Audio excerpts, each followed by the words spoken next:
వాహనదారులకు తెలంగాణ ప్రభుత్వం good news చెప్పింది. 2026 చివరి దాకా అన్ని రకాల ఎలక్ట్రిక్ వాహనాలపై రోడ్డు ట్యాక్స్ను మినహాయిస్తున్నట్లు ప్రకటించింది. రాష్ట్రంలో కొనుగోలు చేసే అన్ని ఎలక్ట్రిక్ వాహనాలపై రిజిస్ట్రేషన్ ఫీజు 100% మినహాయింపు ఇవ్వాలని సీఎం రేవంత్ రెడ్డి సర్కార్ నిర్ణయించింది. ఈ మేరకు తెలంగాణ ప్రభుత్వం కీలకమైన విధానపరమైన నిర్ణయం తీసుకుంది. రాష్ట్రంలో కాలుష్య నియంత్రణే లక్ష్యంగా ఈ కీలక ప్రకటన చేసింది. ఈ మేరకు గతంలో ఉన్న పరిమితులను రద్దు చేసి మరో 2 ఏళ్ల వరకు ట్యాక్స్లను రద్దు చేస్తూ జీవోను కూడా జారీ చేసింది.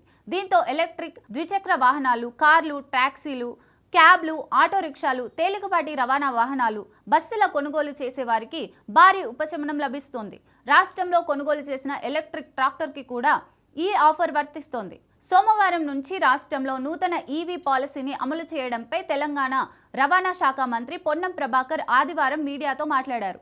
ఢిల్లీ తరహాలో హైదరాబాద్లో కాలుష్యాన్ని నివారించేందుకు ఈ విధానాన్ని తీసుకొచ్చామని చెప్పారు. సోమవారం నుంచి ఎలక్ట్రిక్ వాహనాల నూతన విధానం అమల్లోకి వస్తుందని వెల్లడించారు. అన్ని రకాల ఎలక్ట్రిక్ వాహనాలపై 100% పన్ను మినహాయింపు ఉంటాయని వివరించారు. ఇక డిసెంబర్ 31, 2026 వరకు తెలంగాణలో కొనుగోలు చేసే రిజిస్టర్ చేసిన ఎలక్ట్రిక్ బస్సులపై లైఫ్ టైం రోడ్డు పన్ను, రిజిస్ట్రేషన్ ఫీజుల నుంచి ఉపశమనం ఇవ్వనున్నట్లు పొన్నం ప్రభాకర్ వివరించారు. అయితే ఈ బస్సులను తప్పనిసరిగా నడపాల్సి ఉంటుందని స్పష్టం చేశారు. టీజీఆర్టీసీ బస్సులతో పాటు తమ సొంత ఉద్యోగుల రవాణా కోసం కంపెనీలు కొనుగోలు చేసే ఎలక్ట్రిక్ బస్సులకు కూడా ఈ మినహాయింపు వర్తిస్తుందని మంత్రి పొన్నం ప్రభాకర్ వెల్లడించారు. ప్రభుత్వం తీసుకున్న ఈ నిర్ణయంతో 10 లక్షల లోపు ధరతో కారు కొనుగోలు చేసిన వారికి 1,40,000 నుంచి 90,000 వరకు ట్యాక్స్ మిగులుతుంది.